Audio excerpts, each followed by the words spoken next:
পরিষ্কার ঘোষণা করে দিয়েছেন, শুনুন, ইয়া আইয়ুহাল্লাযীনা আমানু দুখুলু ফিস সিলমি কাফা ওয়া লা তাত্তাবিউ খুতুওয়াতিশ শাইতান ইন্নাহু লাকুম আদুউউম মুবিন। হে মুমিনরা, যারা বিশ্বাস করেছো আল্লাহকে, যারা আখিরাতকে বিশ্বাস করেছো, যারা নবী মুহাম্মদুর রাসূলুল্লাহ সাল্লাল্লাহু আলাইহি ওয়াসাল্লামকে বিশ্বাস করেছো, তোমরা একটু শোনো।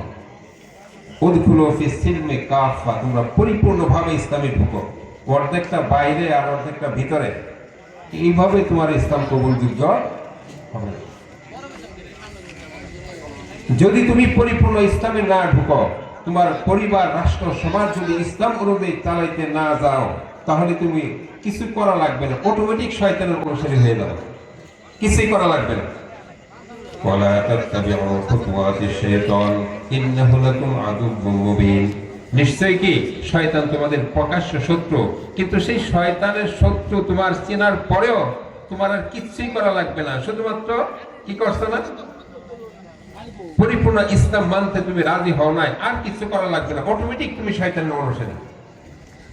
যখন তুমি ব্যক্তি, পরিবার, সমাজ, রাষ্ট্র আল্লাহর আইন দিয়া চলবে, এই কথা শোনার পরে তুমি যখন মুখ ফিরিয়ে নাও, তুমি যত নামাজি হয়ে থাকো, যত হাজি হয়ে থাকো, যত গাজী হয়ে থাকো, যত দানশীল হয়ে থাকো, তুমি আসলে প্রকৃতপক্ষে আল্লাহ তাআলার বিধানের অনুসারী নয়। তুমি কিচ্ছু বলা লাগবে না, তুমি শয়তানের অনুসারী অলরেডি হয়ে গেছো। আল্লাহ তাআলার কাছে আসুন আমরা দোয়া করি, আল্লাহ তাআলা যেন আমাদেরকে মৃত্যু পর্যন্ত ঈমান ইসলামের উপরে প্রতিষ্ঠিত রাখেন। আমিন। ওয়া আখিরু দাওয়ানা আলহামদুলিল্লাহি রাব্বিল আলামিন। আসসালামু আলাইকুম ওয়া রাহমাতুল্লাহ।